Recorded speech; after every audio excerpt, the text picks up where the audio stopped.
வணக்கம். நான் சஜினிஷ் அப்ரிகன் பேசுகிறேன். என்னோட பிளட் குரூப் என்னன்னா ஏபி நெகட்டிவ். இது நான் ரொம்ப வருஷத்துக்கு முன்னாடி தான் நான் தெரிஞ்சுக்கிட்டேன். கிட்டத்தட்ட என்னோட ஒரு 6-7 பேர் பிளட் கொடுத்தாங்க. அதில் எல்லோரும் பிளட்டையும் டெஸ்ட் பண்ணிக்கிட்டு இருந்தாங்க. டெஸ்ட் பண்ணிக்கிட்டு இருந்தாங்க. அப்போ தான் நான் கண்டுபிடிச்சேன் என்னோட பிளட் ஏபி நெகட்டிவ் அப்படின்னு. அந்த 6-7 பேரோட பிளட்லேருந்து எனக்கு ரொம்ப வித்தியாசமாக இருந்துச்சு. இந்த கண்ணாடி தட்டில் விடும்போது ஒரு இடத்துல நிற்கவே இல்லை. அதுக்கு இதுக்கும் அலைப்பாஞ்சிக்கிட்டே இருந்துச்சு. அப்போ தான் சொன்னாங்க இது ரொம்ப ஒரு ரேரான பிளட் குரூப்பு, ரொம்ப அரிதானது, உலகத்தில் 100ல் ஒருத்தருக்கு மட்டும்தான் இது இருக்கும் அப்படின்னு சொன்னாங்க. அதனால நீங்கள் உங்களை பத்திரமா பார்த்துக்கிறது ரொம்ப முக்கியமான விஷயம் அப்படின்னு சொன்னாங்க. எனக்கு சடனாகவே திகிலடைஞ்ச மாதிரி ஆயிடுச்சு. ஏன்னா நான் அதுக்கு முன்னாடி என்னுடைய பிளட்டை பற்றி நான் எதுவும் நினச்சதே கிடையாது. இப்போது நிறைய இடங்கள் ஆக்சிடென்ட் ஆகுதுல்ல, அதெல்லாம் ரொம்ப கவனமாக இருக்க வேண்டியதாக இருக்குது.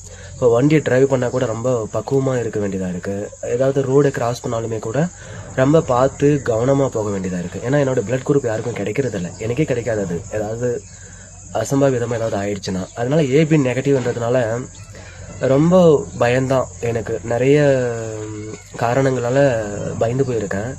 ரொம்ப பத்திரமா இருக்கிறதே நான் நினச்சிக்கிட்டு இருக்கேன். யாராவது ஒரு சிலருக்கு ஏபி நெகட்டிவ் இருக்கும். அப்படி இருந்துச்சுன்னா தெரியப்படுத்துங்க, நான் குறித்து வச்சுக்கிறேன். எதுக்காவது பயன்படும். அவங்க காண்டாக்டில் இருக்கிறது ரொம்ப நல்லதுன்னு நான் நினைக்கிறேன். என்னோடது ஏபி நெகட்டிவ்.